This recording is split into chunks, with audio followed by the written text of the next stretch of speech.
Welcome to any video. একটি wine bridge স্পন্দক বর্তনীর অঙ্কনপূর্বক এর কম্পাঙ্কের রাশিমালা প্রতিবেদন।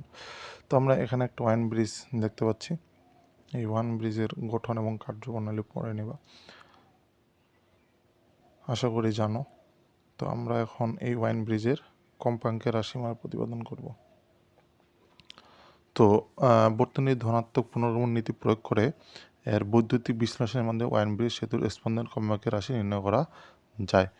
তো উপরোক্ত বর্তনীতে সিরিজে R1 ও C1-এর তুল্যরোধ হচ্ছে আমাদের Z1, অর্থাৎ এই যে R1 এবং C1 আছে এদের তুল্যরোধ আমরা ধরে নিলাম Z1, এবং R2 এবং C2 এদের তুল্যরোধ হচ্ছে J2 বা Z2 বা G2। এখন আমরা তো জানি যে সমান্তরালের সূত্র বা শ্রেণী সূত্র এগুলো আমাদের জানা আছে। শ্রেণীতে থাকলে রোধগুলোর যোগফল R1 + 1/j⍵C1, তো একটা লসাগু করে দিলে আমরা এই ধরনের ইকুয়েশন পাবো। এবং সমান্তরালের জন্য 1/Z2 = 1/R2 + 1/1/j⍵C2। সাধারণভাবে উল্টে দিয়ে লসাগু যদি আমরা করি তাহলে আমরা এই ধরনের ইম্পিডেন্স বা Z2 আমরা পাবো।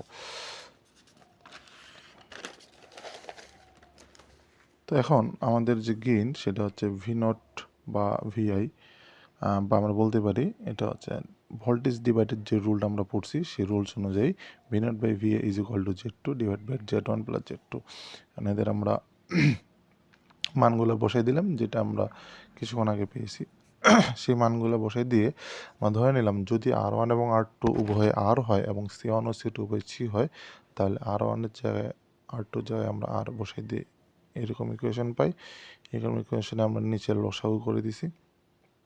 লসাগুকে পরবর্তীতে আমরা উল্টায় নিয়ে গেছি। উল্টায় নিয়ে গেলে আমাদের এখানে কাটাই যায়, আর এখানে আমরা A+B² সূত্র প্রয়োগ করে দিছি। কাটাটি করলে আমাদের এই ধরনের ইকুয়েশন আমরা পাবো যে j⍵RC 1 + ω/RC² + 3j⍵RC। তো এখান থেকে আমাদের উপরে দেখলে নিচে যদি আমরা j² কমন নেই তাহলে আমরা পাবো ω/R² c² -1, কারণ আমরা জানি -1-এর মান হচ্ছে আমাদের j², এটাতে আমরা পাবো, এবং +3j⍵RC। এবং এই উভয় থেকে যদি আমরা j কমন নিই তাহলে আমরা পাবো j, এখান থেকে একটা থাকলো, বাকি সামগুলো এই যে কাটা গেলে আমরা এই ধরনের এই যে আর এই যে যদি আমরা কেটে দিই তাহলে আমরা এই ধরনের ইকুয়েশনটা পাচ্ছি, যেখানে আমরা কাল্পনিক রাশি পাচ্ছি যে j⍵RC² -1। এখানে চাইলে আমরা এই যে মাঝখানে যে লাইনগুলো আছে এগুলো চাইলে কয়েকটা স্কিপ দিতে পারি পরীক্ষায় ছোটোখাটো করার জন্য। আমি বোঝার সুবিধার্থে লাইন টু লাইন করে দিছি। এখন অসিলেটর টেকসই দোলন পাওয়ার জন্য আউটপুট ও ইনপুট একই দশায় থাকতে হবে।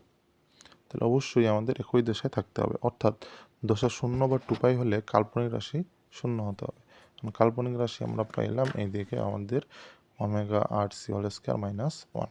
এই রাশিটা যদি আমাদের 0 হয় তাহলে আমরা ইজিলি পারবো, 1 দিয়ে যে প্লাস হলো, স্কয়ার যা রুট আবার 1 করলে 1ই আসে, RC ভাগ হয়ে গেল, ω = 2πf, 2π যে ভাগ হলো, এটাই হচ্ছে আমাদের কম্পাঙ্কের রাশিমালা।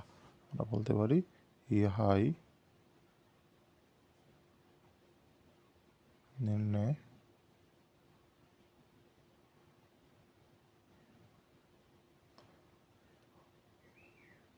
রাশিমালা। সো আজকের মতো এখানে দেখা হচ্ছে অন্য কোনো ভিডিওতে।